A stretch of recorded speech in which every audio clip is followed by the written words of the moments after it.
This is the fourth part of this manhwa. If you haven't seen the previous chapters, I recommend that you do. Now that Jan and Y have become brothers by mutual agreement, they decide to go for a walk outdoors together. They enter a forest, and after walking for a while, they come across a beautiful waterfall that creates a lovely landscape. But this is not the main focus, as the protagonist carries several questions he wants to address by chatting with his brother. He starts by asking what kind of spirit he uses to fight. This question arises because when he watches him fight, he notices that his potential is enormous. Jan gladly responds, considering that they are now brothers and he can share everything about himself. He confesses that he's using a technique called the Dragon's Adhesion. But as if this weren't enough information, he also reveals that their father is the current brother of the Emperor of the Zuda Kingdom. More specifically, he is the Grand Marshal of the military forces of the Kai Liu Zuda Kingdom. Because of this, Jan explains that his real name is Jingyun Zuda. The protagonist is now surprised, and it shows on his expression. He then tells Jan that he feels incredibly lucky to have a brother who belongs to royalty. However, Jan, whose real name is Jingyun, appears embarrassed and humbly indicates that he's just a wanderer, denying his connection to royalty. Once this is clarified, he asks his younger brother why he was interested in knowing about his fighting spirit.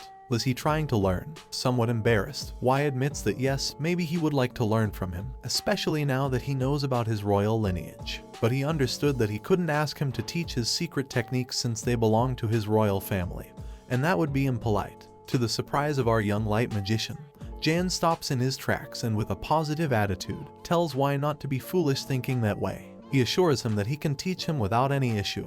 He could never refuse. In fact, taking advantage of Y's specialization in magic, he suggests that he'll teach him the technique of accessing the dragon. This technique aligns perfectly with Y's abilities. To emphasize the conversation, Jan takes Y's arm and starts explaining the technique, as the dragon's access consists of 9 parts: foundation, entry, rough, basic, clear, prominent, internalization, peak, matchless, and wild. Those are the 9 levels. Jan tells Y that accessing the dragon becomes more challenging from level 4 onwards. He informs him that at that moment, he's at the internalization level, which is level 6. At this level, training the fighting spirit and magic are very similar. So, in summary, both will level up their other abilities as well. Now, without saying more words, Jan indicates that it's time to practice the basics to begin their training.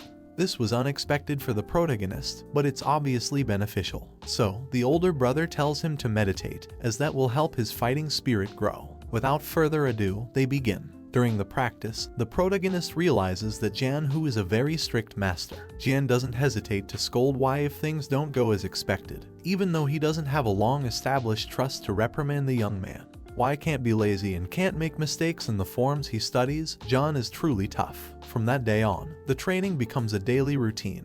Each morning, physical training is the order of the day. Y doesn't have a chance to use his magical powers, as he needs to strengthen his physical body now. Most of the week's training sessions involve strength exercises, like moving extremely heavy objects from one place to another, or running non-stop for an extended period, among others. In the afternoon, Y meditates to develop his fighting spirit. Finally, at night, he reflects and practices magic. One morning, like any other, Y is performing physical tasks, training his strength with a sword in hand. As he follows the movements indicated by his older brother, a thought crosses his mind. What if he infused his magical power into the sword? The answer doesn't take long to come, as without Jan's permission, Y decides to merge his magical power with the sword to try out a different kind of movement. The fusion of power turns out to be successful, and Y slices through the air with the sword, creating a shockwave that hits a nearby medium-sized rock, breaking it into several pieces effortlessly. Y opens his eyes, impressed by what just happened. He had managed to merge his magical strength with an object and enhance its power, multiplying the potency of the offensive move, something he didn't believe possible moments before.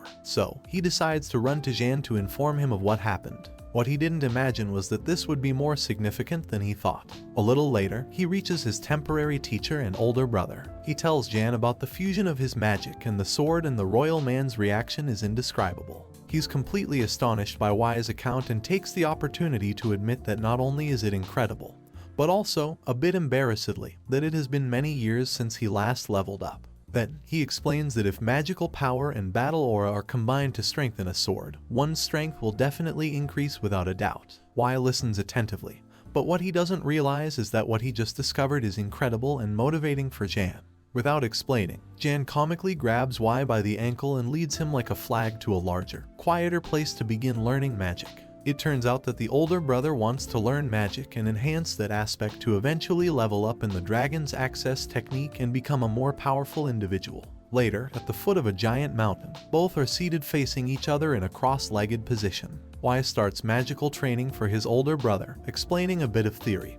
He explains that he will later use his magical power to guide him in feeling the elements of light. But for now, he needs to gather his spiritual power and let the elements accept him. Everything seems easy for Jan, but then Y presses on, saying that there is only one chance to connect with the spirits of light. Jan understands perfectly what his younger brother is explaining and begins the process by closing his eyes and concentrating his power on his forehead, specifically between his eyes. Then Y places the tip of his finger on that spot, and Jan feels a slight tingling sensation where the protagonist touches him. Y informs him that they are about to begin.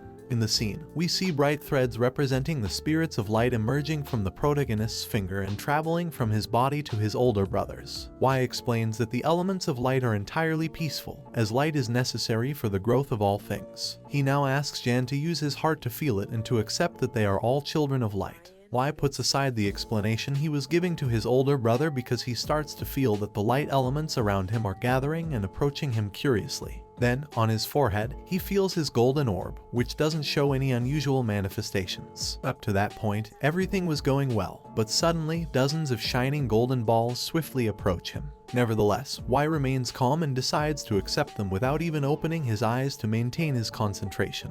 One of these balls directly collides with his forehead, where his golden orb had appeared a moment ago. Y recognizes and acknowledges his power. He also realizes that his golden orb, which used to be somewhat transparent before, is now entirely golden and emits light from the edges of its circumference. Now the protagonist has a vague memory that leads him to the lessons and teachings of his master Leolundai, who assured him that creating an orb with the characteristics that his orb now possessed would take at least 4 or 5 years, if not more. Y wonders if the light elements recognized him while he was explaining meditation theory to Jan. What was happening was incredibly surprising. Y self-reflects if he will now become the 11th sage of magic on the continent. He starts to believe that the idea is accurate as he clenches his fist and calls himself a genius. After a moment, which apparently wasn't brief, we can see Jan asking his younger brother with great curiosity what had happened. Y still hadn't opened his eyes but was listening to his brother. Jan explains that his body started to glow with a dazzling golden light that prevented him from getting closer. He asks for an explanation from Y, who slowly opens his eyes and gazes at him for a moment. Now that Y feels back in tune with reality, the first thing he says is that he has succeeded and doesn't offer any further explanations. He then starts giving a slightly deeper explanation to his brother Jan, telling him that on the day he was talking to him about the light element, for unknown reasons, he had been baptized by that same element. The source of magical power in his body was a golden orb, which had now evolved. In short, Y had now achieved the level of magical sage, as desired by the light elements. Jan, who seems to have understood his younger brother's explanation, joyfully jumps towards him and embraces him, congratulating him for reaching a high rank of magical prowess. So, he decides to interrupt the first training directly and invites his brother Y to drink and celebrate. Now we have a 2-month time jump, which both Y and his brother mention had flown by. During this time, Y says he had managed to master the dragon's access technique to an intermediate phase. His battle aura was essentially ready to support his magic. On the other hand, Jan, who had also made immense progress in elemental light magic and could now use several basic spells, which was equally important. He enthusiastically confessed to Y that he was working hard to become a Knight of Light. The time to say goodbye had arrived. Y had to leave Jan's house and return to what he was truly committed to, the main mission assigned to him by the mercenary clan. Jan accompanies him to the entrance of the tunnel, the arch of red bricks they had crossed many months ago. Upon arrival, Y tells his brother that it doesn't feel right to say goodbye to this place. But Jan asks him not to be sad, to focus on his goal, and when his training in Zuda is finished, to come visit him. He'll be waiting. He also says he'll accompany Y to find the divine sword his master Leolundai had entrusted him with, but that will be after their time in Zuda. Jan expresses his eagerness for that day to come. Finally, he asks Y as a favor, since he's heading to Zuda, to check on his family home. Jan wants to know if everything is alright there, but Y shouldn't mention that they've been together. Y asks why Jan doesn't just return to Zuda with the rest of his family, but Jan tells him to wait until after they retrieve the sacred sword. Then they can discuss the matter further. Finally, the brothers bid farewell with an affectionate fist bump, and the older one tells the younger that he wishes him immediate success on his journey, and that he'll be waiting. Y slowly walks away from the place. As Jan watches him go, he wishes for him to become the greatest magician in history. Now, in the protagonist's mind, there's only room for his next destination, the Zuda Kingdom. Some time later, Y finally arrives in the Zuda Kingdom. His first impression of this kingdom was as he expected, completely different from the Axia Kingdom. Structurally, it was a very gray terrain, not very sunny, seeming somber and serious. As for the people inhabiting it, warriors dressed in martial arts attire were visible everywhere. It was clear that in Zuda there was an affinity for these arts. Y walks a bit further into the citadel and comes across an imposing building that he wouldn't have been able to enter without his attire. The protagonist had dressed as a knight of the continent, wearing a white suit and boots with a black belt. Thanks to this distinction, he encountered no problems on his way, and successfully reached the capital of the Zuda Kingdom. People who saw him passing cheered for his attire, while Y provocatively asked if it made them envious. But suddenly, a loud and authoritative voice is heard nearby, shouting, "Clear the way." Y is completely excited and surprised by what he sees. It's a royal knight in shining armor, mounted on one of the creatures that everyone would want to see at least once in this world, the famous Earth Dragon. The knight's gaze falls on Y, who seems tiny in the presence of this person, and he tells him that he's not a native since he patrols daily and doesn't recognize him. People used to call them idols as these mounted knights passed by. Y honestly responds to the one who questioned him, saying he was there to attend the Academy of the Royal Knights. He also friendly confesses that he had never seen an Earth Dragon before and that it left him amazed. The next day, after his encounter with the Royal Knight and the impressive Earth Dragon, Y arrives at the Academy of Royal Knights. Upon entering, the receptionist asks whom he's looking for. Y introduces himself as a graduate student from the Royal Intermediate Magic Academy of Axia. He then adds that the dean of that academy, Leolun Dai, sent him to find the dean of this academy, Lai Kiwen. The young man who received him says he'll take him to the dean, for which Y smiles in gratitude. Upon arriving at the Royal Knight Academy, the protagonist and his guide are greeted by a giant statue of a brown horse. Y praises it since it's aesthetically a work of art. Further ahead is the mathematics building, followed by training fields. Lastly, at the end of the path, there's a place called the cabin, from which terrifying shouts of an angry adult can be heard. The adult is scolding someone, telling them they shouldn't be so stubborn and foolish when learning new moves and then using them. That way, they'll never become true Knights of Light. A voice younger than the one shouting timidly agrees. Y, feeling a bit embarrassed and nervous, asks his guide who is causing those shouts. The young man answers that it's the dean, who is training one of his disciples. After this explanation, they enter the cabin where the dean's training dojo awaits them. As they approach the building, the guide calls out to the dean, seeking permission to enter. But the response they get is an angry reprimand from the academy's highest professor, saying, "How dare you disturb me during training without asking for permission first?" The young man accompanying our protagonist isn't intimidated by the dean's warning and responds that the person sent by Leolun Dai from the Axia Kingdom is with him to see him. Now, Dean Lai Kiwen falls silent for a moment, pondering what he hears. After a few seconds, his voice seems calmer when he invites them inside. Once inside Dean Lai Ki's domain, Y is surprised by his appearance. He's a man much younger than the dean of the Royal Intermediate Magic Academy, with short brown hair and a firm, strong chest. At first sight, without knowing him in battle, one could say he was a very strong warrior based on his appearance. Y takes the lead in the conversation, placing his palms together and bowing as he introduces himself with his full name and as a graduate student from the Royal Intermediate Magic Academy in the city of Axia. He then mentions that his teacher and dean from that academy, Leolun Dai, sent him to speak with Lai Kiwen. The master of the academy he's in now watches him, seemingly not very interested in what Y is saying. Next to this dean is his student, who looks to be around Y's age, and this young man also doesn't appear to care much about the message the light mage has for his teacher. Once their indifferent gestures are over, Lai Ki turns to Y and, feigning interest, tells him that he hadn't thought until that moment that the old Leolun Dai hadn't forgotten about him. He then asks if Y is his disciple but doesn't let him answer. The young white-haired disciple of Master Lai Ki asks if there are still people willing to learn Leolun's trashy light magic, belittling both the element and the dean of the other academy. On the other hand, Lai Ki tells the protagonist that his attitude doesn't seem bad and invites him to practice martial arts with him. but Y makes displeased gestures and labels Lai Qi's student as an annoying person. Then he responds to the dean that each art has its advantages that make them different. After this uncomfortable situation, Y refrains from making further comments or responding to this annoying duo. He takes a letter from one of his pockets, a letter that his teacher had sent to the dean who is now in front of him. Lai Qi asks the young man to be less eloquent since he's not accustomed to dealing with things that way. Then he takes the letter that the old Master Dai had written. After reading it briefly, Lai Qi turns to the protagonist and tells him that apparently he's a special person to Master Leolun since he was entrusted to personally deliver the letter. He also mentions that the letter indicates that Y is a genius in magic, but Lai Qi comments that he doesn't see that genius in Y. The white-haired student of the dean kindly asks his teacher to stop bothering their guest a bit, considering he had just arrived and was truly tired. Lai Qi takes a breath and then laughs kindly, his rigid and serious demeanor completely gone. After this cheerful gesture, he tells the protagonist and his student that they're both young and should get along since they are the future. Then he introduces the white-haired young man as Dong Raihu, an honestly enthusiastic half-elf. Y is surprised by Dong's peculiar nature. He had met elves and obviously humans, but never a half-elf and half-human.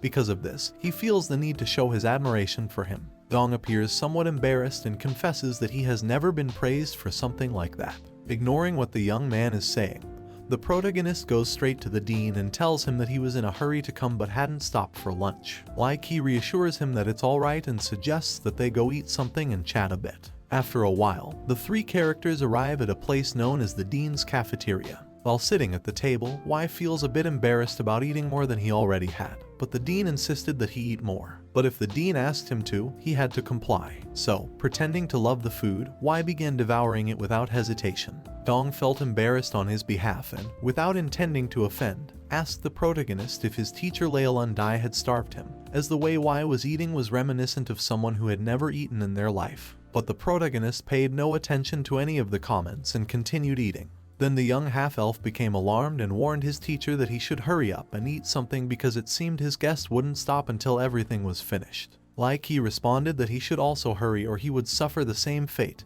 and estimated that in the future, they would have to make much more food because his friend, the dean, had sent them a glutton. Once the meal was finished and after a while of digestion, the dean spoke up and addressed our protagonist. He informed Y that while he stayed in that academy, he would be living with his student Dong in the house on the left. On the other hand, he also told him that in the letter he received from his old friend, the latter asked him to train his student Y for 6 months. To conclude the conversation, challenging as usual but without ill intentions, he asked the light mage if he would be able to endure his training during that period of time. Y's face darkens slightly, and after a moment of silence, we can understand that he was pondering the question of who could be his master for the next 6 months. However, just as it seemed that the protagonist was going to refuse Lai Qi's physical training, the dean lifts his face with an unusual gleam and smiles happily at the dean's proposal. He tells him that there's no problem and that he'll follow his lead without thinking twice. His now master's face shows confusion and surprise, as he didn't expect such a resounding yes from the boy, nor any questions about the training. After both parties agreed on how the rest of their next 6 months would proceed, they discussed various topics. Among them, perhaps one of the most important was that Dean Lai Qi was a Knight of Light, and his student Dong Rai was a Knight of Earth. Therefore, both should be very powerful. He also learns that his new master's student has an outstanding ability inherited from his elf ancestors, archery, a characteristic skill of that race. Dong mastered it to the point where he even surpassed his own master, Dean Lai Qi. After hearing this, our protagonist becomes extremely interested in this ability, as if the young silver-haired man could learn magical skills and then channel them into his bow. He could shoot magical arrows, making him much more powerful than he already was. But after hearing these comments, the young half-elf lowers his head and appears quite sad. Y notices his demeanor and immediately asks him if he said something wrong or offensive that would cause him to react like that. Before Dong can say anything, his master interrupts him and informs both him and the light mage that he was very close to sending him to practice magic with the old Leolun. However, taking advantage of the fact that the boy had arrived, now both of them would learn from each other and mutually strengthen their skills. Dong opens his eyes with great interest in what he had just heard. Apparently, it wasn't what he thought he would hear, but he liked the surprise. Y finally stands up and tells his master not to be so serious about it. that both he and Dong will give their maximum effort not to disappoint him or Professor Leolun die. On the second day of our protagonist's stay in the grounds of the Royal Knights Academy, physical training for both disciples began. This training consisted of push-ups, sit-ups, and 5-kilometer runs. Y finishes the 500 meters of the run completely exhausted, showing that physical activity was his weakness. Master Lai Ki-wen doesn't give him time to rest, and while Y is hunched over with his hands on his knees, trying to catch his breath, Dong and his master ask him not to be slow and lazy, telling him they need to continue training. In his head, Y reaffirms to himself that this training is tougher than the ones he had initially undergone with his older brother Chan. At this moment, a spark goes off in his mind, and thanks to thinking about his older brother, he comes up with the idea of teaching light magic to his roommate, Dong. So he decides to use the same method he had used with Jianhu, meditation, connecting with the elemental spirits of light magic, etc. To Y's surprise, his silver-haired roommate managed to learn the basic light skills much faster than his older brother Chan. This greatly pleases Y, who congratulates Dong on his achievement. Later, we see the latter practicing his archery skills called archery. Y simply classifies these as terrifying. The concentration of the half-elf is unwavering, and his skill is undeniable. As proof of this, Y had seen Dong shoot down an insect from over 800 meters away, thanks to his keen eyesight. His roommate's mastery of this weapon was truly admirable. The day had passed, and night was approaching, a time when both could rest from their strenuous training, reflect a bit, and also take a walk around the city. And so, exactly 1 month passed, maintaining this daily routine and strengthening the powers of both characters. But everything changed during an afternoon stroll through Zuda, an afternoon in which a female voice calls out Y's companion's name. Y pays attention and turns to find a girl standing there. The beautiful girl with celestial blue hair and a friendly attitude introduces herself to our dean's pair of students. Y steps forward before his companion can say anything and asks if she's his girlfriend. But Dong firmly denies it, clarifying that she's just a friend. But this doesn't convince the protagonist at all. The girl tells Dong that it's been a long time since they last saw each other, and the young half-elf nods, greeting her by name, Hua Lun. However, she seems dissatisfied with how Dong addressed her and asks him to please refer to her as Hongzhu. After this clarification and without giving Dong a chance to respond, Miss Zhu shows concern for Dong's physical appearance, noting that he has visibly lost weight since the last time they met. Y, who had been listening to the conversation without missing a single sound, breaks his silence by whispering in Dong's ear that she seems like a very attentive girl, and he should consider making her his girlfriend. Zhu hears the protagonist's voice and immediately turns to him, very curious, asking who he is. The boy formally introduces himself to her, somewhat disappointed since she only noticed him after a while of chatting with his training partner, making the light mage feel quite small. Now, the protagonist, who feels slightly annoyed by this little detail, warns Dong that he'll go ahead on the path since he has urgent matters to attend to that can't wait. Additionally, this would leave Dong in peace and alone with Miss Zhu so they can have a private conversation. Dong doesn't feel entirely comfortable with his friend's decision but decides to let him go without questioning too much. Before leaving, Y tells him that he's giving them a chance by leaving them alone. This embarrasses the archery specialist a bit, but not so much Zhu, who winks at Y and admits that the young mage is very quick to understand situations. With nothing else to say, our protagonist walks away from the scene. As Y wandered around the city, a group of people caught his attention. These people were gathered around a specific building, all looking inside with great interest. The boy couldn't resist his curiosity and decided to approach the place as well. Upon reaching the crowd, he saw that they were excited because registrations were open for an upcoming martial arts tournament starting next month. Experts from all over the continent would come to participate in this competition. However, Y had no interest in it whatsoever. In fact, he wasn't interested in the rules stating that there was no limit to the use of abilities, meaning even magic was allowed in this tournament. Nor was he interested in the prize, which promised that the top 10 competitors would be directly admitted to the Earth Dragons battalion. In Y's mind, he pictured his loyal Zyojin, his golden 5-clawed dragon, something entirely incomparable to the pseudo-Earth dragons inhabiting that city. However, after a few seconds of reflection, Y feels that he might consider joining the tournament, but only if his friend Dong also decides to participate. That afternoon, the protagonist goes to see Master Lai Ki, who immediately asks about his other disciple, Dong. Y kindly tells him that his friend is on a date with a girl named Zhu. Lai Ki isn't surprised by what he hears, leading to him asking the light mage if he was aware of the existence of that girl. The dean tells him that he is, and also mentions that she is the niece of the current emperor and the daughter of the queen's sister. After this, he gives a more detailed explanation. Some time ago, the dean took his student to a royal banquet. That night, Dong met Zhu, and both were evidently enchanted with each other. But the master repeated to him on several occasions to keep as far away from the girl as possible, as she practically clung to him every time she saw him. This action made the dean fear that his brilliant student would be distracted from his studies, in which he excelled. Once the story is finished, Lai Qi seems to be frustrated by his own words and explodes against the protagonist, telling him that it's not the time to be in love. At the age Dong is at, it's best to focus on studies and self-improvement. Why, as usual, makes an unfortunate comment out of innocence. He asks his current master who he thinks he is to deny someone the possibility of loving someone. This infuriates the dean, who immediately states that the young man has no decency, just like his teacher Leolon. He then grabs Y by the collar and rubs his knuckles against his hair as a form of punishment. However, this scene is quickly interrupted. The door to the room opens, and a figure appears behind it, Dong, who enters with a downcast head and a look of sadness. Lai Qi is not sympathetic at all to his student and sarcastically tells him that he's glad he still remembers the way back to the training dojo. Dong doesn't respond, allowing the scolding to continue from the dean, who now criticizes him for not yet mastering martial arts and already thinking about love. This apparently doesn't affect the silver-haired young man, but he murmurs something to himself. He wonders who he really is to have the right to love Zhu. After his mumble, he walks through the room in silence without looking at or addressing any of those present. Lai Qi puts his anger aside as curiosity takes over. He releases his new student and, quite perplexed, asks what's going on with Dong, who, despite having heard all the scolding, hadn't been able to lift his face or utter a word to anyone in the room. Y didn't feel like doing him the favor, but he ends up giving in and tells him not to worry. He'll find out what's wrong. He then walks toward the door that his classmate had just exited. When Y steps outside the building, he doesn't see Dong anywhere. After paying a bit more attention to his surroundings, he spots Dong sitting on the rooftop.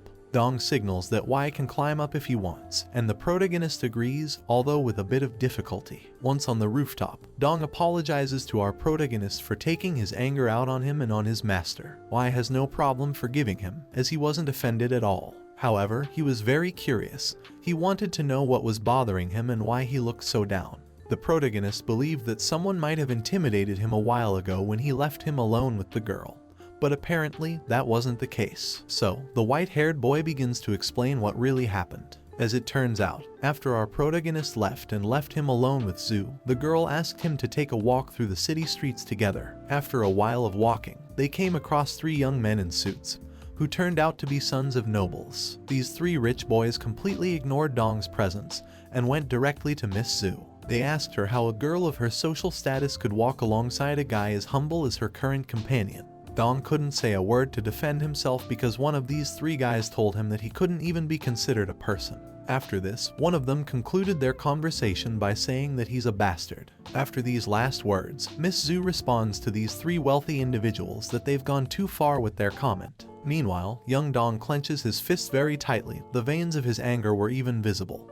But he wouldn't react. He maintained his composure. Then, one of these 3 guys adds a comment that crosses the line, calling him an orphan and a bastard born of a human and an elf. After that comment, they burst into laughter. Following this, Dong Rai reacts by hitting the 3 guys who had just offended and insulted him. The 3 of them end up on the ground, shocked by what had just happened. One of them is almost crying, saying that his father had never hit him before, and another threatens him, saying that he should wait until certain people find out about this, implying that Dong would have problems in the near future. The young archer's story ends at that moment, and after doing so, he tells Y that he should be satisfied with the life he has. Getting himself into trouble by hitting the noble's sons on the city streets in front of all pedestrians wasn't a wise decision.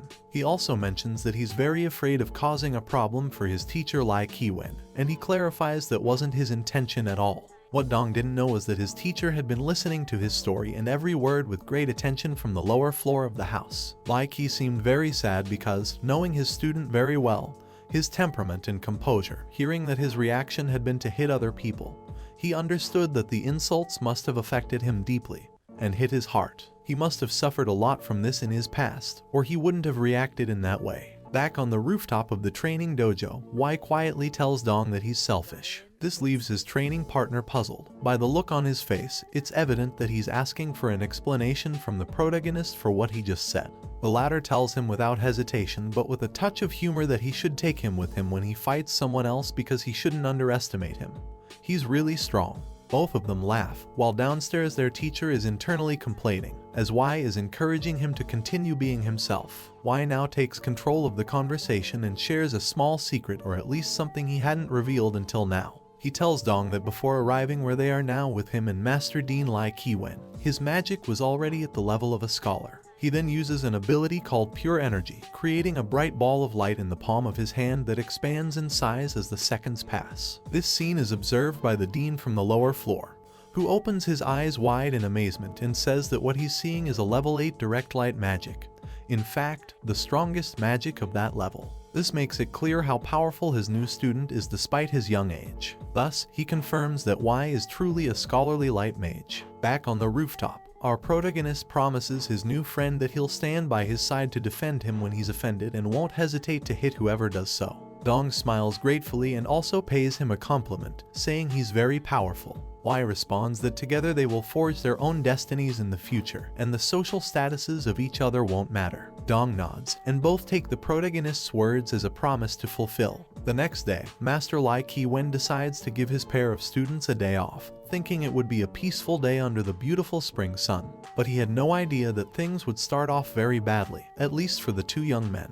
While the protagonist was finishing buttoning his uniform, hurried footsteps could be heard outside the door of the room where Y and Dong slept. Suddenly, these noisy steps were accompanied by the shouts of a man who was calling for the dean. Dong opens the door of the room, curious, and our protagonist, as calm as he always was, asks the doorman what's happening for him to be so nervous. He replies that there's a big problem outside the house. Someone named Bai Kai Ninggong has brought several nobles with him to find the dean and settle a score with him.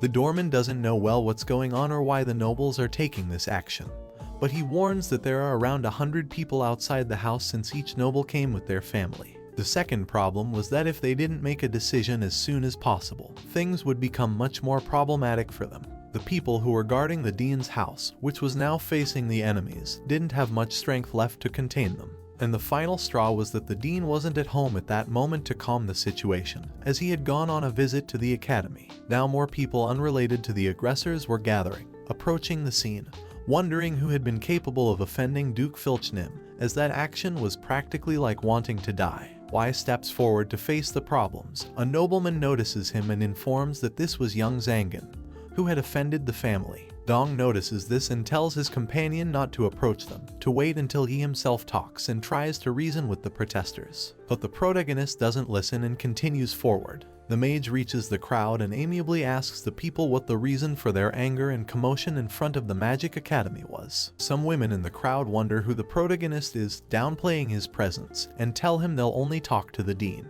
Immediately after, a portly, wealthy-looking man, clearly a nobleman, steps forward and introduces himself as Filchnim, the Duke. Y greets him somewhat annoyed and then asks if he doesn't find it dishonorable to obstruct the main entrance of the Royal Academy of Magic with so many people. He then informs Nim that the headmaster will arrive soon and he should wait for a while. The Duke's face transforms from malevolent to ironic in a second. After this, he asks the protagonist who the heck he thinks he is to address him. He merely considers him a peasant, so he's not on the level to have a conversation with him due to his social class, or at least that's the Duke's thought. And this is when the protagonist delivers an emotional and passionate speech for him, Dong, and anyone who identifies with these words. Although it doesn't resonate the same with the noble families who were also listening. Y starts by shouting in a tone of irritation and anger, asking what the problem is if he's a peasant. Does that not give him the right to speak face to face with someone of high social and economic standing? Is he not considered human because he doesn't belong to the royalty? Or is that term reserved only for those who belong? He then tells them that if there were no peasants, the royalty couldn't sustain themselves. It's because the peasants are squeezed by them that they function. And the things they do, the nobles clearly wouldn't be able to do them on their own. When the protagonist takes a brief pause to catch his breath, his training partner seizes the opportunity to tell him that it would be better to keep silent before things get worse. But the young light mage had no intention of staying quiet, nor had he finished his speech, so he continues. Y tells them that everything they have today, they should thank their peasant ancestors for it. The protagonist still had much more to say, but he stops and simply adds that he won't step out of the fatty's way for any reason. Filch Nim smiles maliciously, seemingly uninterested in what the boy had said earlier, so he refers to him once again as a peasant and nothing more, and then orders his guards to give him a beating and remove him from the place for going against the will of a duke of the royalty. As the guards approach the protagonist, who believed they wouldn't harm him since they were in plain sight of the citizens, although he seemed to be mistaken, Dong stands in front of him, becoming a human shield. Y is surprised, and the Duke asks who the heck that brat is. The silver-haired youth doesn't introduce himself, but he does speak to him, asking him to stop causing trouble at the academy and the royal court and stating that he won't allow him to do whatever he wants. Before anyone else can say something, two voices from the crowd rise in unison, shouting that this was the guy who beat them up yesterday afternoon on the public street. Y now approaches his companion and tells him that it wasn't the best idea to show up at this moment, as now he'll have problems too. Meanwhile, the Duke's expression suddenly changes. He seems enraged, clenching his teeth and fixing his gaze on Dong. He confirms that he was the one who attacked his son yesterday. So now he orders his guards to surround the boys and not let them escape. It was time for punishment. The guards follow the orders, forming a circle around the dean's apprentices in seconds and drawing their weapons, waiting for new orders. Y and Dong stand back to back in the center of the circle. The young archer looks much more worried than our protagonist. His face shows it, but Y is completely confident. To demonstrate this confidence and also to share it with his companion, he performs a telepathy trick, telling him to stay calm as he is a scholarly light mage and to use this opportunity to train. Now the portly Filch Nim shouts at his guards to capture them, and then they launch themselves at the boys, trying to restrain them and deliver them to the Duke. Obviously, our protagonist has a trick up his sleeve and uses it now without hesitation.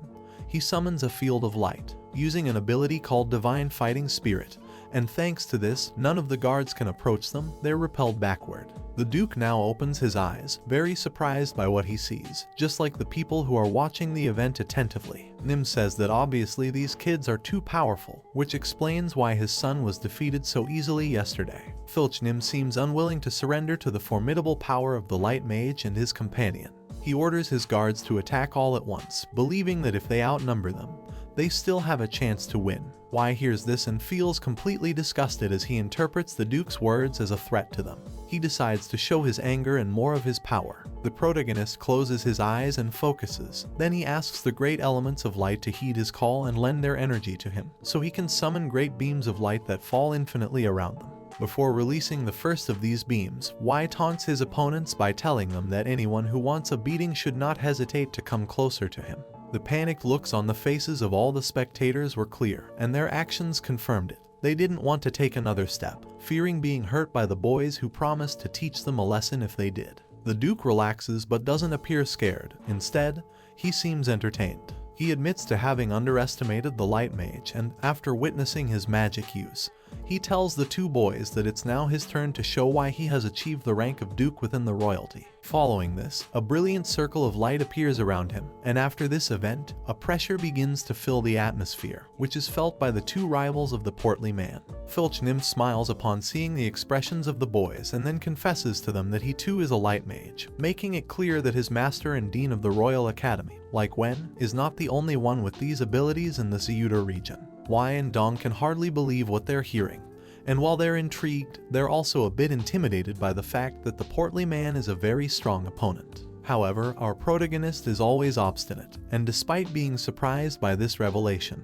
he accepts that he should be cautious around the Duke. He tells him not to bother him in vain, adopting a serious and firm attitude, and informs him that if he seeks a duel, he'll find it, and he won't give up easily. Filch Nim begins to understand the gravity of the situation, and after some calculations, he realizes that the young man can match him in a magical battle, even if that means he must also become a magic scholar. But how is that possible at such a young age? Suddenly, Y receives his teacher's words in his mind. This time, his teachings advise him not to reveal his full power to the enemy to avoid giving them an advantage. He obeys his teacher's teachings and decides to tone down his power, informing his rival that he's unsure if he can maintain that level for much longer. The Duke laughs at him and demands that he not give up.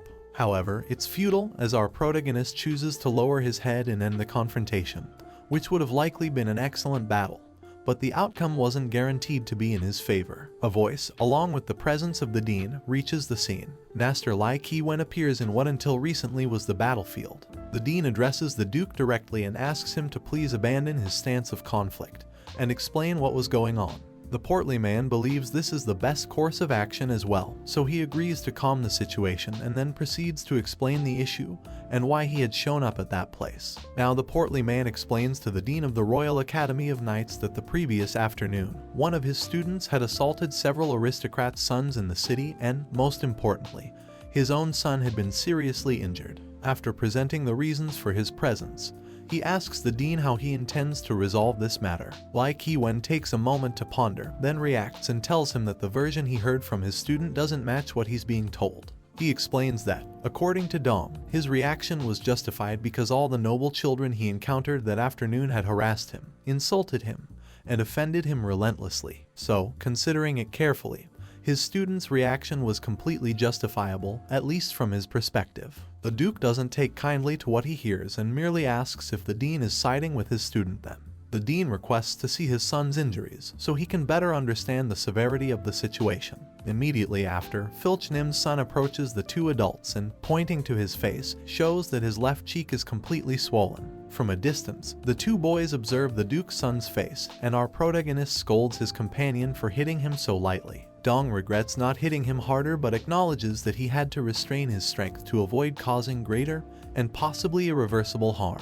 Returning to the conversation between the duke and the dean, the latter tells him that his son's injuries don't seem severe enough to warrant such a commotion. If examined closely, it's clear that this is a Royal Knights Academy, implying that his son doesn't meet the criteria to become one of them. Filch Nim becomes furious upon hearing this, but instead of venting his anger on Lai Ki-wen, he chooses to kick his own son with a powerful blow, driving him away from the scene, claiming that nobody allowed him to join the conversation to show his face. After this punch, the two young men remark that the duke seems to be a very harsh person. Now the portly man turns around and focuses his gaze on the dean once again, telling him not to change the subject and not to think he'll get away with it, as he wants a resolution. The dean's attitude becomes much more serious, and putting aside any jokes, he emphasizes to the duke that his students reacted appropriately, considering they were being provoked by his son and his friends. He informs the duke not to expect an apology from them and that he also doesn't plan on making any arrangements. The portly man grows impatient and angrily asks, in a threatening tone, if he's sure he'll keep treating him like a fool.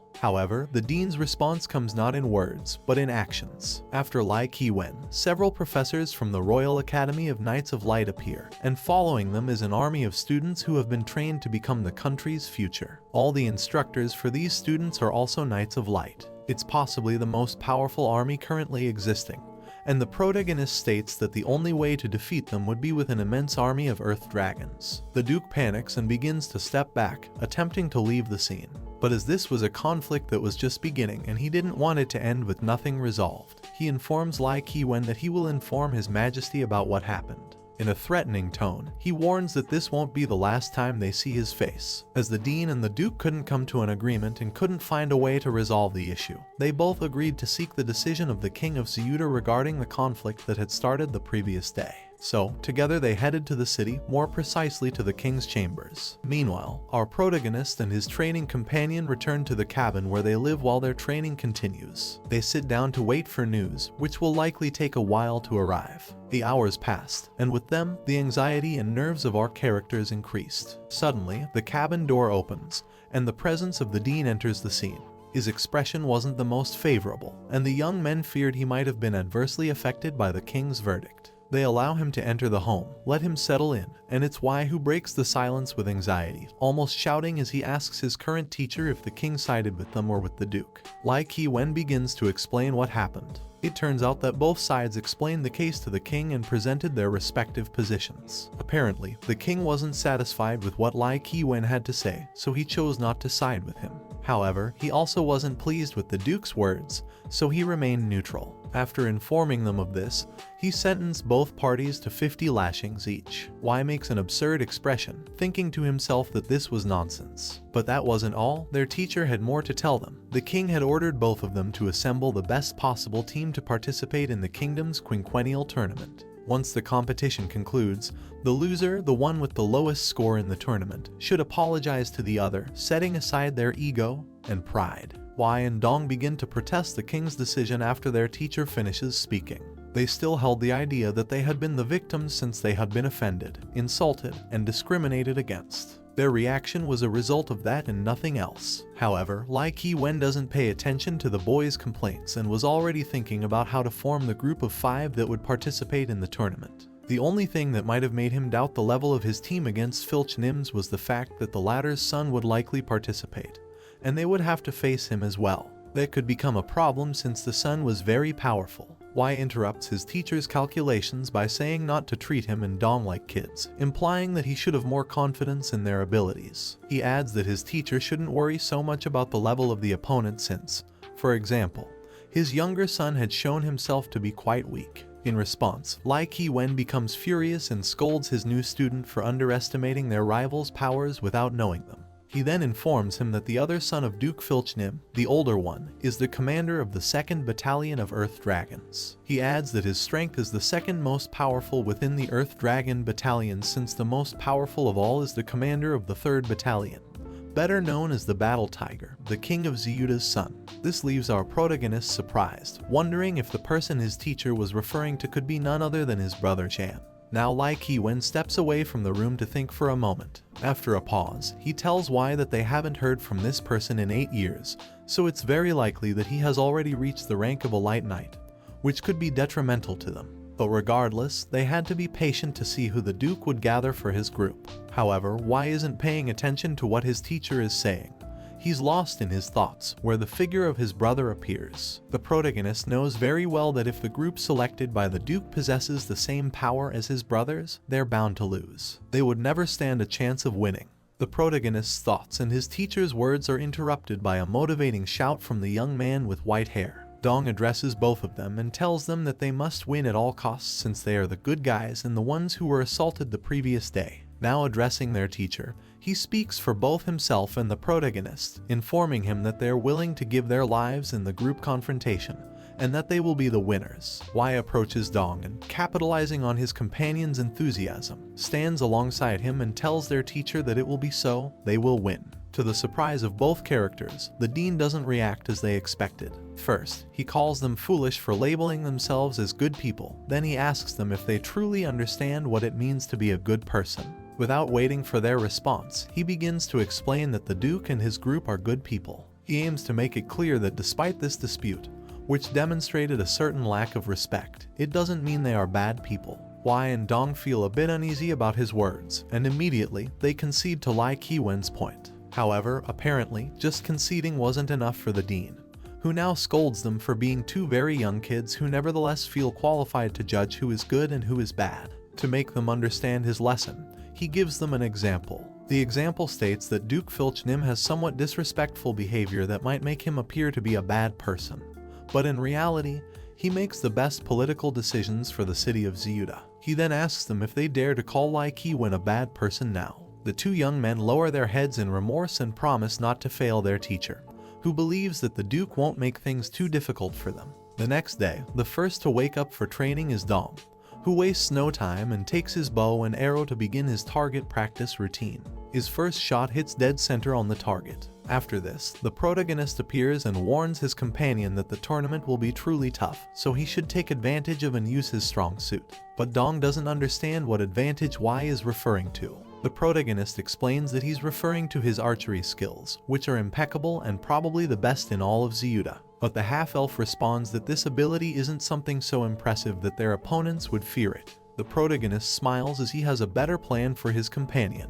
He tells him that it's time for him to start learning how to shoot magical arrows. Dong's eyes widen with a mix of enthusiasm and anxiety, and he tells his companion that he's come up with an excellent idea, and now they should train together to increase their powers and their victory rate in the imminent confrontation.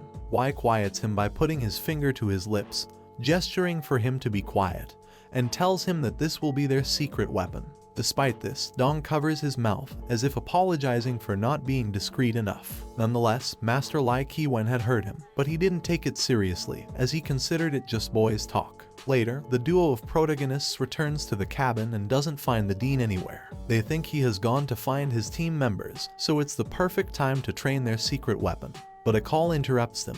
It's Lai Ki-wen, who arrives and beckons them to come closer. As they do, they meet their teacher, who invites them to meet the remaining 3 members of their team. The 3 were men with a serious demeanor and seemingly powerful, or at least that's how they appeared. The dean introduces Dong as his weakest student among all his students and Wai as the newcomer from the Ixia kingdom, emphasizing that he's very skilled in magic. On the other hand, now it was time to introduce the new members. The brown-haired one was named Sean Lees. He was almost a Sky Knight, although he should have graduated a while ago.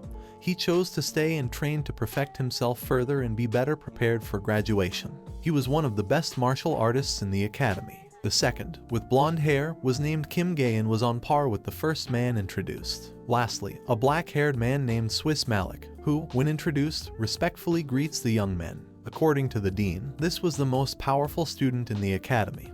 He possessed the strength of a Sky Knight and was one of the most respected men. After finishing the introduction of the 3 new team members, Lai Ki-wen suggests that he leaves them alone so that the 5 can get to know each other better. Once their teacher leaves, the protagonist tells himself that he must maintain his composure and seriousness so that these 3 men continue to see him in a serious light. But it's Dong who doesn't share this idea and breaks the serious atmosphere. The moment his teacher leaves the scene, Dong desperately rushes towards Swiss Malik, showering him with compliments. For example, he mentions that he's the famous student from Switzerland, the #1 martial artist in all of Ixia, and that he's always wanted to meet him in person. He also tells him that he wants to be under his guidance from now on. Although this last part isn't received well by Malik, who believes that it's better for everyone to learn from each other. Wai interrupts his friend Dong's embarrassing behavior by addressing all the group members and suggesting that they need a leader, and a name that identifies them to others. Sean expresses his admiration for the Swiss student and says that the latter would be the best choice to be the leader. However, Swiss Malik opposes his candidacy proposed by the brown-haired one, believing that it's best to decide in another way. Wai says that it's for the best of the academy, and that they shouldn't waste time discussing trivial matters. Everyone understands that each one should showcase their strength so that the strongest becomes the group's leader, and they are right. This was the idea of the Light Mage. After comprehending and accepting Wai's idea, Sean and Kim decide not to participate in the display of strength to become the leader, and Dong doesn't want to either. That leaves the protagonist, who's willing to do it, and Swiss Malik, who isn't entirely convinced. But due to the encouragement of the rest of his companions and his rank, he understands that he should, at least, say yes so that the others still view him as the most powerful individual. The protagonist locks his gaze onto the supposed most powerful man in Zuda, and understanding that it was time to battle against him, he invites him to make the first move. Swiss Malik doesn't seem to want to start, so impulsively Wai announces that he'll be the one to make the first move. Suddenly, many duplicates of the protagonist start appearing. They are copies of Wai. They run and move around Malik so fast that they create a gust of wind that lifts the dry leaves from the ground. Dong is surprised and asks the others if they know the name of the trick. But Wai hears his friend and corrects him. What they're seeing isn't a trick, but spatial magic. He had learned this skill through his short-range teleportation. Each image that had detached from his body looked like him, but it was done with a purpose, not to distract his opponent, but to unleash a much more powerful attack later on. Now he offers a prayer to his light elements to form a halo of brilliance. These spirits assist the protagonist, forming a ball of light in his hand, ready to be thrown at Malik, who was already taken aback by Wai's move. The other 2 men whom Lai Ki-wen had added to the group, as well as Dong, also looked extremely impressed. Dong didn't know Wai could invoke such strange magic, but the reality was that the protagonist was deceiving them. The aggressiveness of this ability was nothing more than a decoy to distract the others. And then, while they were focused on the halo of light, magical ropes bound the 3 spectators like straitjackets. Wai smiles and tells the others that whoever manages to free themselves from the bonds will be the leader of the team. Frustration grows as seconds pass, and Malik is the one who breaks the silence this time, saying that he'd prefer to surrender to Wai and let him be the captain of the group. After unbinding his companions, the protagonist arrogantly asks if they'd like another round and tells them that this time he'll give them time to prepare and try to dodge his rope attack. Sean and Kim ignore the taunt, more focused on convincing Swiss Malik not to give up to the boy, to fight and demonstrate what he's capable of and win the leadership of the Dean's group. But Malik silences them, saying that it's enough. He then ignores them and addresses Y, asking if he was a magical scholar. The protagonist answers yes, he was a magical scholar. After exchanging gestures of approval, Y tells Malik that from that moment on, they would not only be comrades but could also call themselves friends. He then politely asks Swiss what name they should use to christen the team. Although Malik actually wanted to know something else about him, he showed eagerness to know what kind of magic he had used earlier. The Light Mage replies that the magic he used was called Halo of Light, and Malik suggests that the team should be named Halo. Once everyone agrees, the team is confirmed in terms of its members and name, and it was time to train. In the distance, Lai Ki-wen observes everything wisely. With a smile, he's pleased that they get along well. He approaches the group slowly and after congratulating them on their camaraderie, he tells them that it's time to explain a bit about the tournament. The men gather around their teacher, ready to listen to the explanations. The Dean begins. All the groups were divided like theirs, in a small group of 5 people. The possibilities for fighting against another group were 2, either in groups or pairs, or individually, one by one. According to the Dean's research, there were around 10,000 teams participating, and the tournament would be divided into 1,024 rounds. Each team has to go through 10 rounds, and the winner progresses to the next phase. Then comes the elimination rounds. Killing the opponent wasn't prohibited. If a fighter surrenders or is knocked out of the platform, the other fighter wins the round automatically. Finally, the Dean officially introduces Zhang Gong as the leader of the group and gives his full support to Swiss Malik, as he's an excellent combat advisor. The Dean's explanation ends, and Y and Dong's unfortunate comments quickly emerge. Both express their dissatisfaction with the fact that the ultimate winner is a type of marathon fighter who has won over 250 rounds in a row without stopping. Lai Ki-wen responds that those are the rules. Time passed quickly, and the eagerly anticipated tournament's hour arrived. Zuda's largest arena was ready. It looked like a covered stadium with thousands of seats waiting to accommodate spectators eager for battles of glory. The size of the combat area was the size of 10 soccer fields. Within the grounds, several smaller arenas had been built where various battles would take place throughout the competition. The audience would be kept at a distance to ensure their safety during the fights. After the group draw, our team Halo received number 198, and the main rival team, the one from the Duke called the Wind Dragon team, got number 803. The tournament began to unfold along with the fights. The Halo team planned and managed to win the first 2 initial rounds without using magic, which was good for keeping their abilities reserved against their rivals. Now it was time for the 3rd round, and the announcer indicated that Halo would be facing Iron and Steel. As Y stepped onto the platform, a thunderous blow made it shake. When the protagonist looked around, he noticed their opponents right in front of them, a duo of heavily armored knights, extremely massive.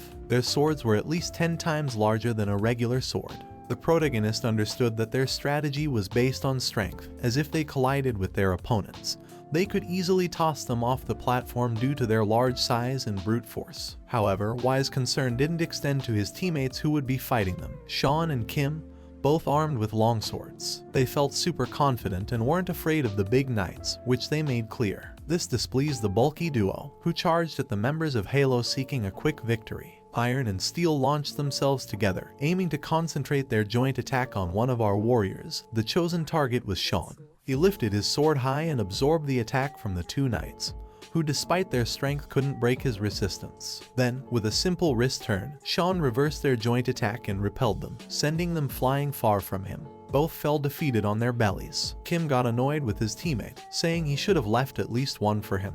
But Sean didn't pay attention and yelled at their opponents that if they had noticed the incredible difference between Halo's power and that of Iron and Steel, it would be wise to surrender at that moment before they decided to use all their strength. The knights crawled towards Sean's feet and not only surrendered but also begged him to be their teacher, as they had entered the tournament seeking someone to train and help them with their kai. However, Sean refused, and he and Kim left the platform, leaving the knights behind and ignoring their plea. From the spectators area, Swiss Malik congratulated his teammates who had won against 5 students in just the first day. And so, the rounds passed without any issues, led by Sean, Kim, and also Dong. Halo progressed effortlessly round after round.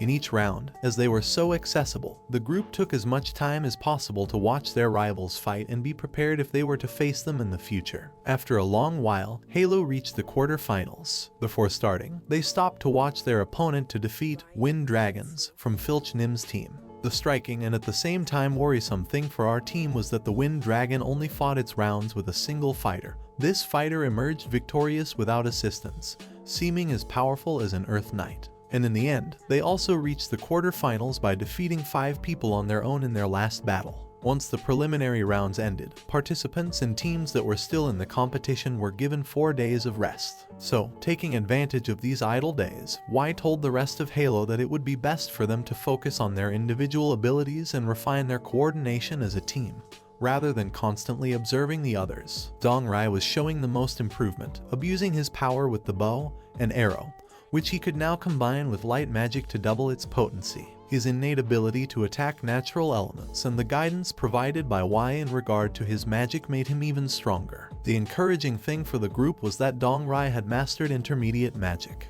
The 4 days of rest, which they didn't actually use for rest, passed, and Halo was heading to the main platform to start the battles between the top 8 teams. The sides of the platform gleamed with intense white, and the teams approached it to begin the duels. The rival team of Halo was Sky Demon. It was composed of 3 martial artists and 2 mages. They appeared very strong based on their appearance. They were led by a mage with long hair that cascaded down past his waist, holding a spellbook as he approached Halo, looking to see who would be the first to defeat. Y told Sean to let him handle him. He would show them what real magical power was. Sean promised to congratulate him if he managed to take them down on his own. Y said he understood that Sean still wasn't convinced of his abilities, so he would now demonstrate what he was capable of as well. He then invited the rest of Halo to leave the arena, leaving him alone to fight. Sean didn't agree with the boy's decision at all, but he couldn't do anything to change his mind. The rival mage of the Sky Demon was surprised by Y's decision and asked him if it really seemed right to him that he alone should represent his entire team.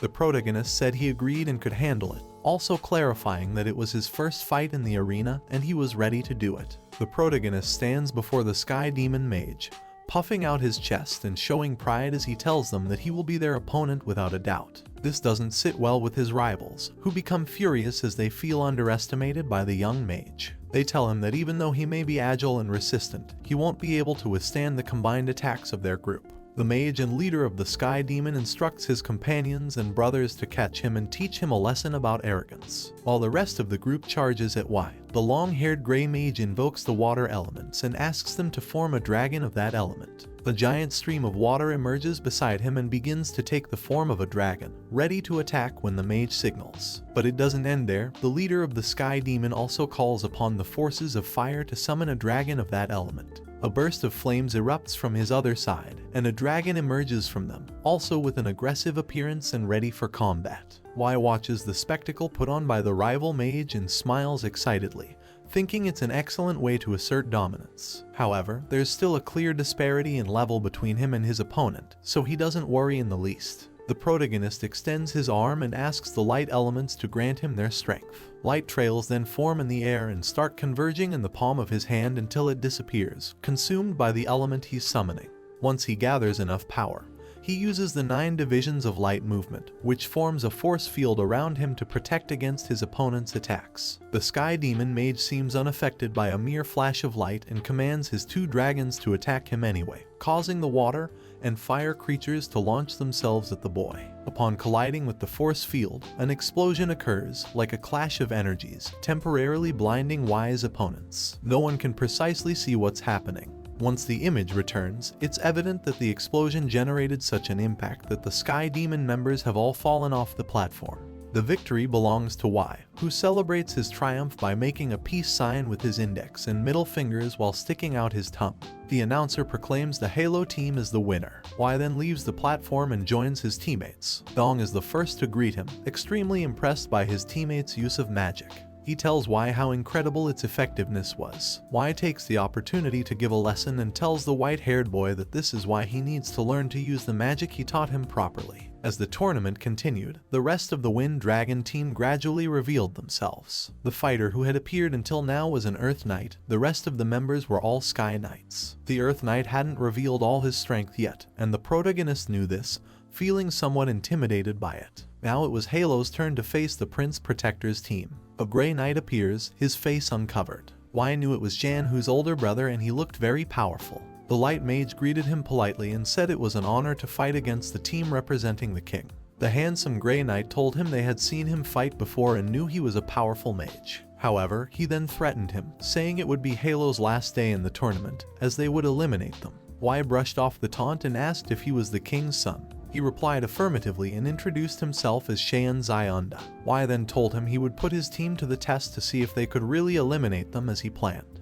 The announcer's voice shouted that it was time for the battle to begin. Y summoned his light elements and asked them to create a sacred halo to cover his teammates. The light complied with Y's request, and then he asked them to join his hand to form a sword of light. This ability was called Cutting Light Sword, and it was ready to attack their enemies. However, what Halo didn't know was that the enemy was specifically prepared to counter the light element. Shayan ordered his companions to form up and then used his ability Light Evil Break. As a result, a red flash emerged from his saber just in time to counter Y's ability, leaving Y astonished and sharing with his teammates that they had bad news. Sean and Kim lose the effect of the light that the protagonist had summoned to protect them and fall to the ground with disappointed expressions. Swiss Malik watches attentively but doesn't react immediately. Suddenly, the sword of the king's son gains even greater power, and the red aura surrounding it intensifies, posing a threat to our team. Kim falls to the side of the protagonist, rubbing his eyes due to the flash, but Y hasn't moved at all. He remains steadfast and persistent. Smiling and still unruffled, Shayan tells the boy that he should surrender at this moment because he promises that his next strike will surely knock him out of the fight. Malik steps forward and responds that they won't surrender for anything in the world and that merely intimidating them won't be enough. Then Y agrees with his companion and asks the king's son to stop talking, as it's too early to boast. He extends his arm and conjures his magical staff of light. Shayan tells him that he's brought this upon himself, alluding to the fact that he will undoubtedly aim to defeat him. Now the protagonist summons the powerful light elements and requests an even larger halo than before. Meanwhile, Shayan had launched an attack with his sword to disarm the protagonist. However, the light elements are faster than Y's opponent and generate a barrier of light that shields him from the attack by the king's son.